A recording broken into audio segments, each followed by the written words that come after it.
Welcome to UPTURN, the podcast where we go beyond discussing success and delve into stories that are rarely talked about. We share honest stories about failing, hitting low points, and most importantly, a turning point when someone decides, this is it, no more BS. I'm getting my life back on track now.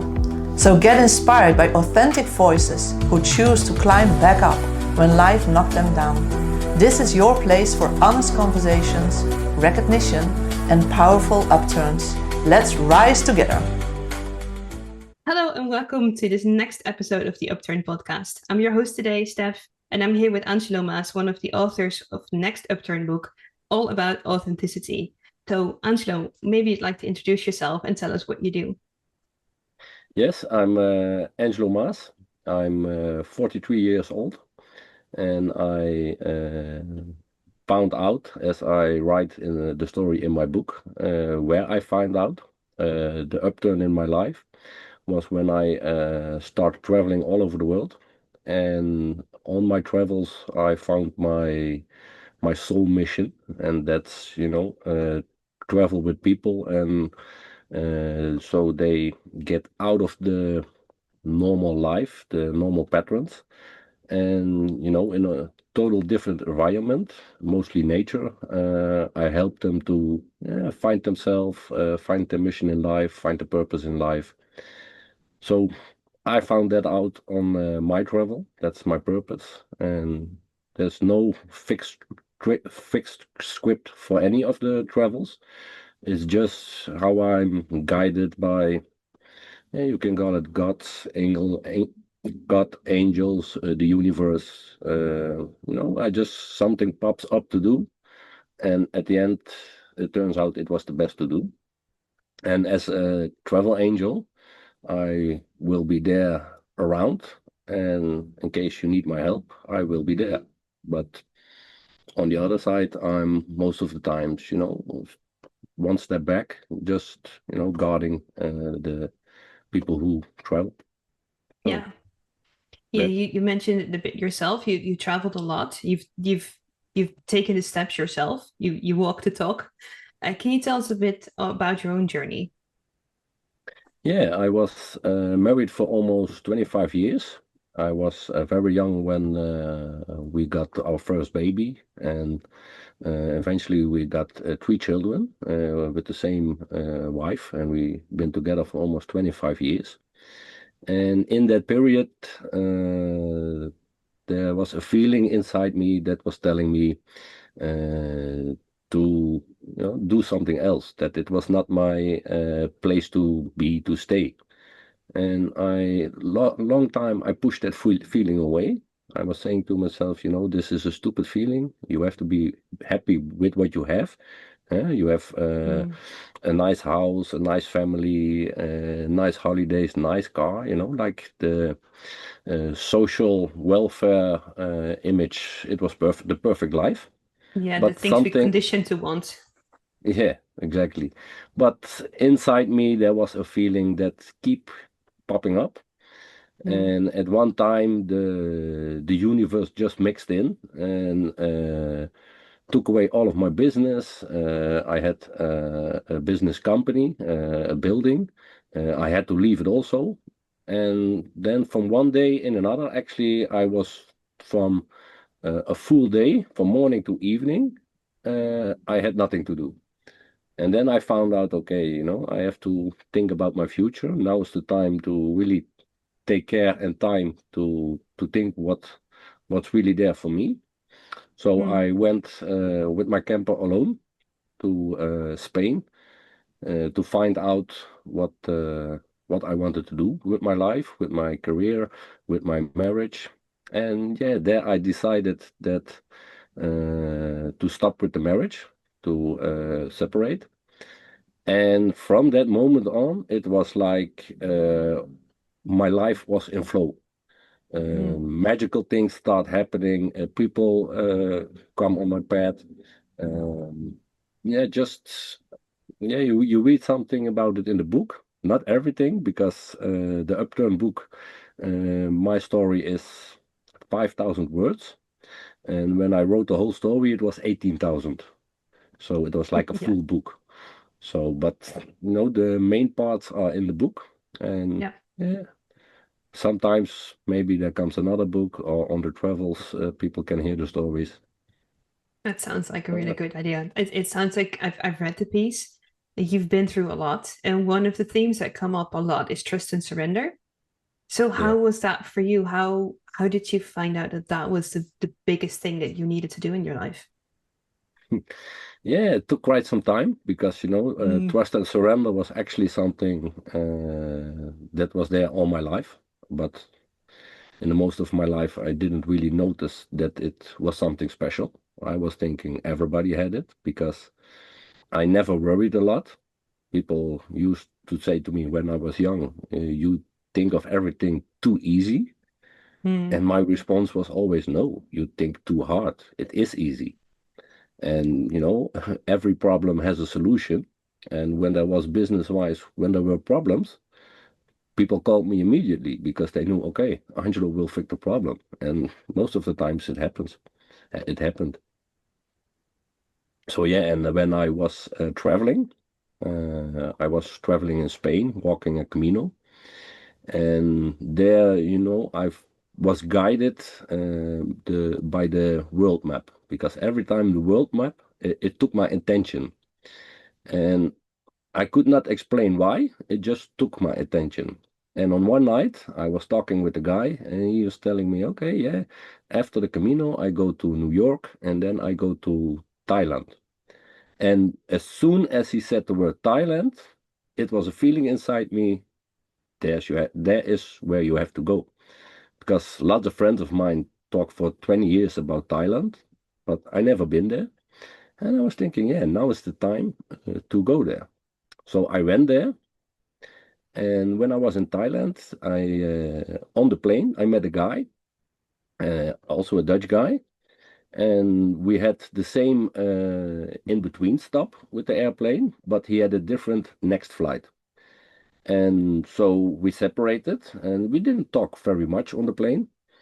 And when I arrived in Bangkok, a Spanish friend of mine, the one who told me go to Thailand, he was there. So he showed me the city. And the next day I walk out of my hotel and I think, okay, I'm gonna drink a coffee. And I walk around the corner and there comes the guy who was sitting next to me in the plane. Bangkok is like a million city. It's big, And yeah. It's been huge. we just crossed each other's path, and he said, "Yeah, how are you?" And I'm in Bangkok, and I had a very expensive hotel, and I don't know where to go, and I don't know the way. I'm a little bit lost. And I said to him, "Okay, I yesterday had a tour around the city, so I know the way a little bit. I show you. We drink a coffee, I go with you to the hotel, and then I show you the city." So we did that, and for a couple of days we spent time together, also with a couple other people. And on the last night I was in Bangkok, it was the fourth. Then I was sitting with the guy, and we were in front of the hotel, drinking, just talking. And I know I talk a lot, so I said to him, "Look, if you think I talk too much, just say it to me. I know I talk a lot." And then he surprised me by saying, "No, please keep talking, because the things you tell and the stories you tell, they help me so much in what's happening in my life right now." And then he opened up and told me his life story and how I helped him. And then I get like the light bulb. Okay, this couple days I was having fun. I was in the flow of life. I was not particularly thinking about anything, just doing what was doing good. Mm. And then I noticed, okay, by just being in the flow, enjoying life, I did something to this guy. I did something important in his life, what for me was a surprise. And so then the idea came up. Okay, this is something I like to do. I can travel and I can help people with that. And so I was thinking, okay, I'm gonna do that, and thinking a way how to do it. But then, was thinking, maybe it isn't, and there were some doubts. Yeah. And then later on, I came back to Netherlands, went to Spain, and in Spain I visit the same guy who was in Thailand again. And on the last day that I visit him, he was we were talking, and all of a sudden he turns to me and he says, "Angelo." I say, "Yeah. You don't have that name by accident. You have a purpose." And I was looking at him, "What you mean, a purpose? How you mean it? I don't understand." And then he said to me, and he's older as me, he said, "You don't imagine even 10% of what the contact with you mean to me." And I was like, "What?" He said, "Angelo, you have a purpose. You have something to do. You don't understand it yourself, but the way you look at the world, the way you think, the way you act, by being with you, it meant so much to me, you can't even imagine." And I was like flabbergasted. Okay, this one is right in my face. Yeah. So, and then I found out, okay, I can keep pushing it away, but it's just meant for me. I just know that's my mission to do for now. Yeah, that's beautiful. And I think we're both Dutch. And I think in the Netherlands, there's this kind of communal thinking that you have to work really hard and you have to force really hard, and that will get you to where you want to go. But what you're actually saying is that it can be fun and it can be easy. So, Yeah. and especially for you, I think that means being authentically yourself. Yeah, that's for me also the most surprising. And also, in case you say, we grew up learning you have to work hard, and and do a lot of things you don't even like. And Yes. for this, it's like, I just noticed, okay, this is just being me. I don't have to explain what to do. I just have to, walk the way, show the path, Yeah. and just be there, be myself, and enjoy the life. And somehow it's special. It's amazing for a lot of people.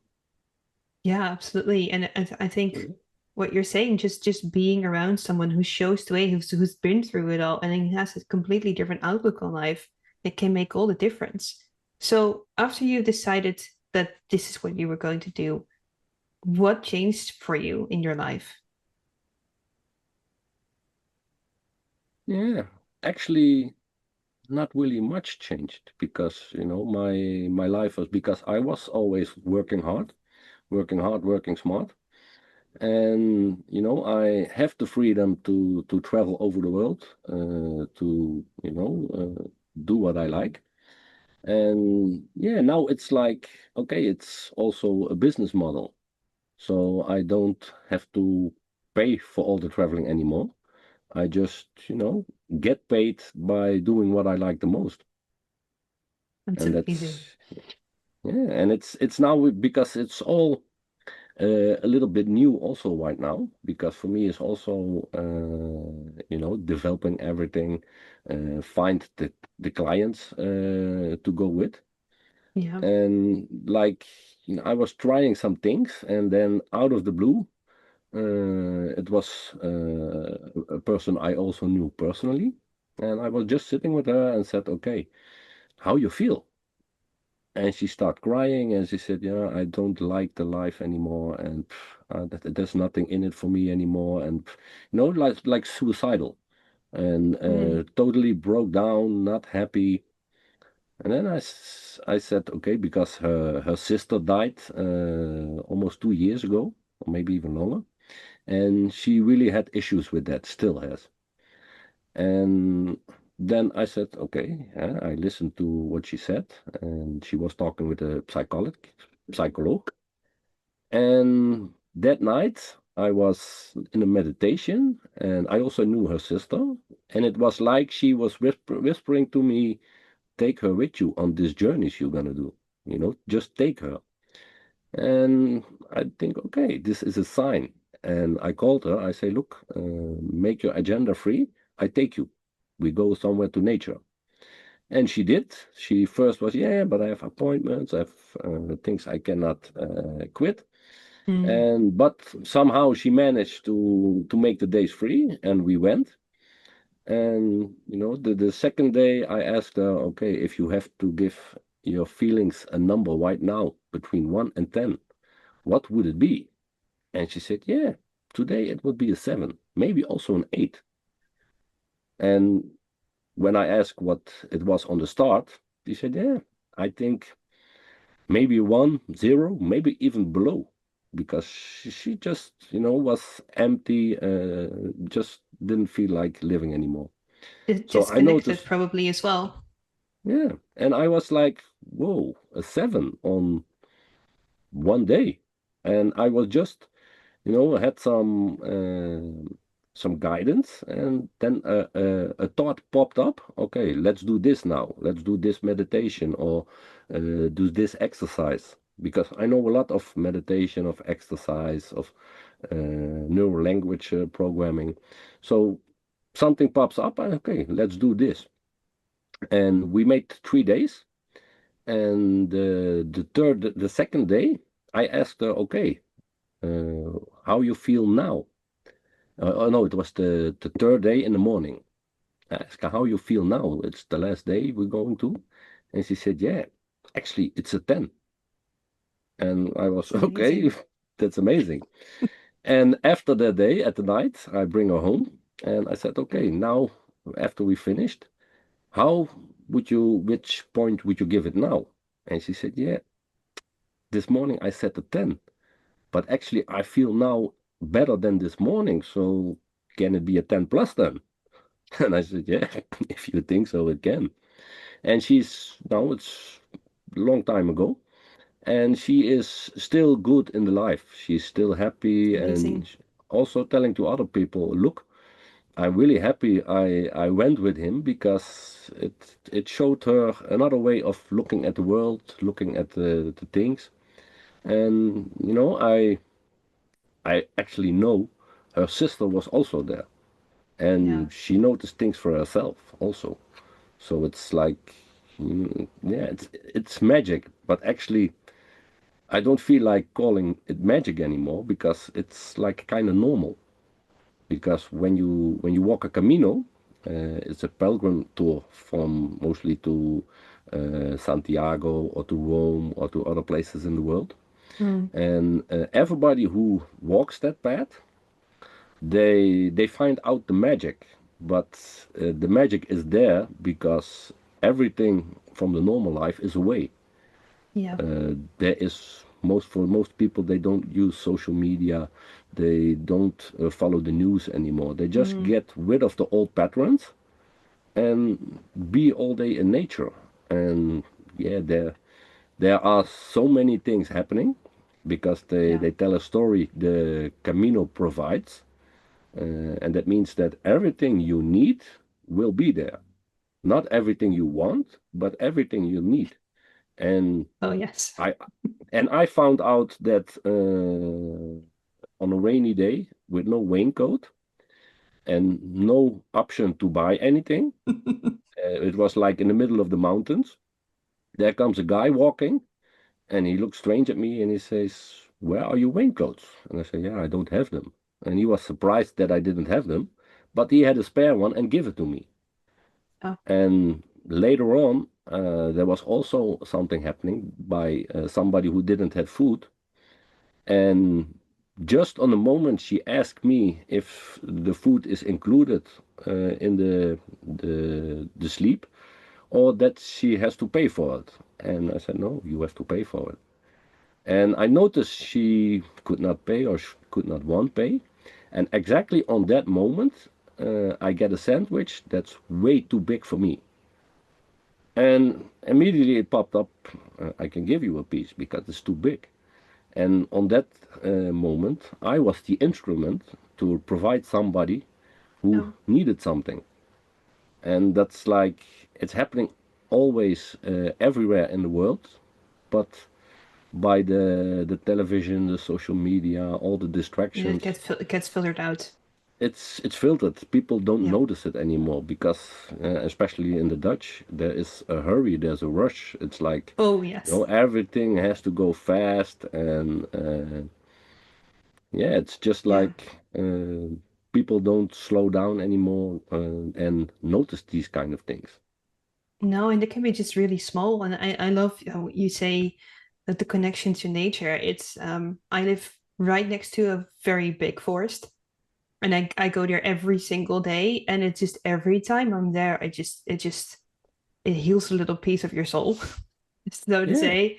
It's still I still call it magic because I think calling it magic for me helps to really appreciate it more, even if Mm. it's just a small thing, even if it's just finding a feather on the floor. I found Yeah. the most amazing feathers in that forest. It's amazing. But I also love that you said that it's not always what you want, but it's what you need. And I think a lot of people in this society, when something doesn't go the way they want it to, don't see what the Mm. new thing can actually bring them. And I think your story, especially what I've read in Upturn, really shows that not everything you want is a good thing, and what you need will be provided for you. Yeah. Yeah, because when before my upturn, I had a good business, we made good money, the business was good, everything was, like the perfect life. And Yeah, then all of a sudden, from one day at another, the business collapsed. And the big customers we had, they fall away. yeah, And on that moment, I was not happy with that because I was thinking, okay, they're gonna not gonna be a next paycheck this month. There are not gonna be bills I can send to pay. So yeah, I need to find something new. And on that moment, no, it was like something happened what I didn't want it. yeah, And also there I learned, okay, after if I look back now, I see, okay, that was the right thing to happen there. yeah. It could not happen any better No, because sometimes something needs to fall away for something else to reappear. yeah, yeah, exactly. So, what do you say that you hope to achieve with getting more people to trust and surrender? Yeah, that there will be peace in the world, that people be happy, be living the life we can live without the worries and the drama, and and look at life as it is, because every day you wake up, you can be grateful to wake up. Because, for example, if you ask somebody, I give you 10 million I can give you now. Everybody would like that. But if you then tell them, okay, but after 12 o'clock this night, you're gonna die. And then all of a sudden, actually almost nobody wants that 10 million anymore. Because, life is such how you say it? I, a word, life has so much word, Yes. it's not expressed in money, the life itself, No, it's word. there's But no price for it. no, but it's also how you look at it. Because when I was traveling, I had an accident and I could not walk anymore. So I needed sticks and I was hurt. But still, I was there and I noticed that my smile was bigger than the people who were on holiday and just walked normal and and didn't even notice how grateful they could be for just walking normal on the street, just Oh, doing yeah. sports. But even that, if you look at people who are on vacation, what I've noticed is that people are not present. They just run up to the point, to the viewpoint, take a few photos, and then run back because they've checked it off their list. They're not Yeah, there to really experience it. So I think they're missing out. yeah. Because, for example, I was in India, and in India was the Kumbh Mela, and it's like the biggest spiritual gathering of people all over the world. There were millions of people, and it was like the ritual of washing your sins in the Ganges. And the Ganges Mm, is the river that flows there, yes. and it's actually very dirty water. But they say when the festival is, there is alignment with the planets, and that makes that the water has a high energy. And I really noticed it because I went in the water, and when I came out, I many times did an ice bath. And also in the ice bath, when you come out, you feel energy. But Yes. it was nothing compared when I came out of the Ganges and felt the energy in my body.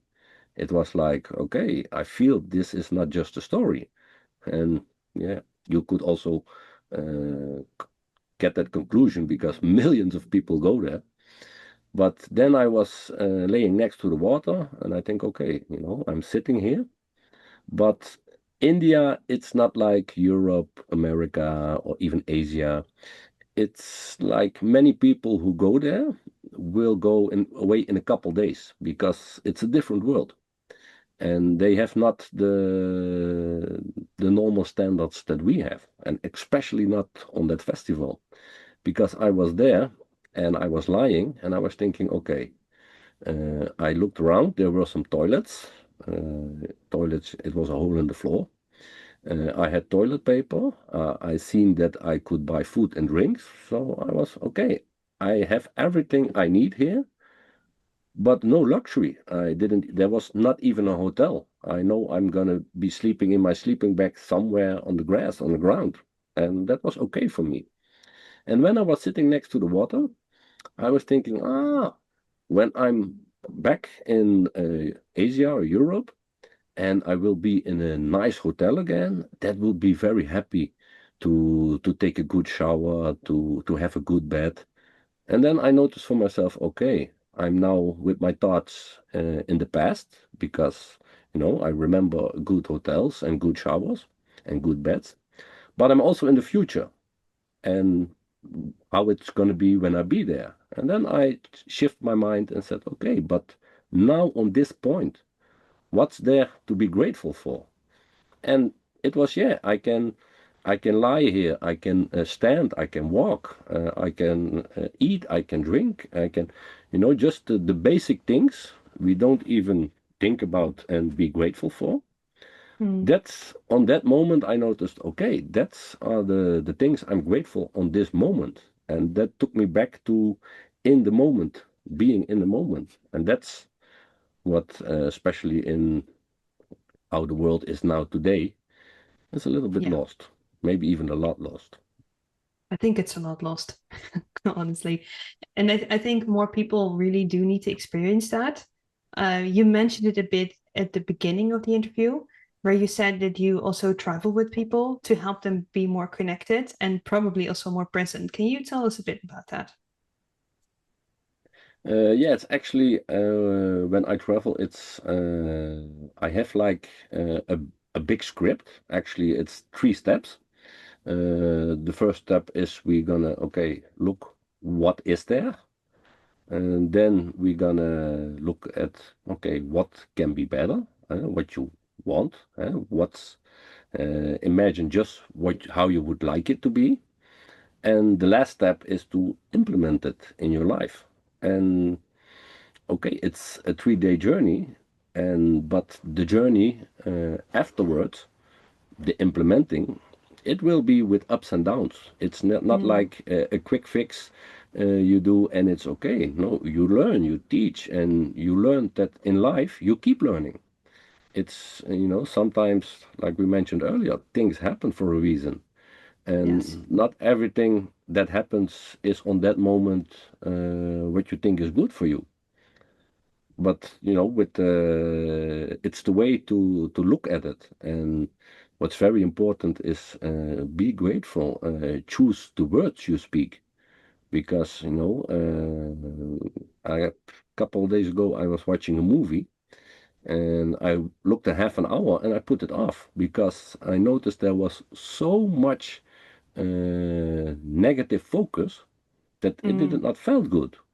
And no. lots of people don't understand that if they come back from work, they go home, they put on the television, they put on Netflix, and yeah, because they think they are resting, They're but not. 200 frames, it means 200 pictures per second that your brain Mm, has to work. So you put your mind off your own life and can put it away. That gives some rest, that's true. But your brains are not resting. Your brains are still full focus, full working. And by Yes. noticing how a television program, it's not an accident that they call it program, because it's programming people. When I was a little kid, if you ask me America for me was like how I seen America in the movies. With a lot of action, a lot of violence, a lot of shooting. That was my image of America, and it was like a programming. And when I went in America, I It was noticed completely actually different. it's like a normal world. It's not like how it's in the movie presented. No, And that absolutely not. So if people want to see that side of the world and travel with you, you also have a discount code where they can see how you view the world and travel with you. Where can they find that? it's on my website, and I have a website. It's angelomaas.com, Which you will find in and the show notes. yeah, and there it's in the show notes, and there people can find me, contact me, and when they mention they come through this podcast to the Upturn, they get a discount of 10%. So if you want to see how the world really is, experience more magic, then definitely check out Angelo's website. Yeah, definitely come with me. Yes. I think what you're doing is beautiful. I think a lot of people can really benefit from this. I think too many people are way into their head and not enough into nature, not enough outside.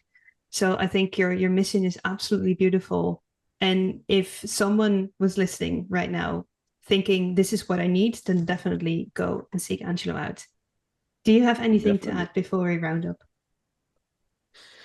No, I think everything is said, and yeah. And if there are any questions, just ask for you and also for people who will contact me. Absolutely. If anyone has questions, then feel free to drop them in the comments below, and we'll catch you on the next episode. Okay. Thank you, Stephanie. So you just heard Angelo's story, and I'm here with Yanni to talk about his beautiful upturn and his story in the book. So you heard his story.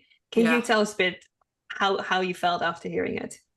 Yeah, crazy, and with a lot of courage. So I walked along with Angelo for a long time now, and I even met him before the whole Upturn journey, and it's really inspiring and crazy at the same time to see what he went through. But now he's living the life of his dreams, right? So he's following his gut, he's trust and surrender, having really the angel travel, and I think he is really connected into for himself, and also so connected to help others with it. But at the same time, I also saw him coming from a totally different place, and I think that's really important to realize. It's not one step, and No. and I think we all, now maybe not all, but I think a lot of people will say, oh, I wish I had that connection more. I wish I had the guts and the courage to listen to that trust and surrender part, to listen to that intuition. And it's really important to say you can do it in little steps. That's how we started too, right?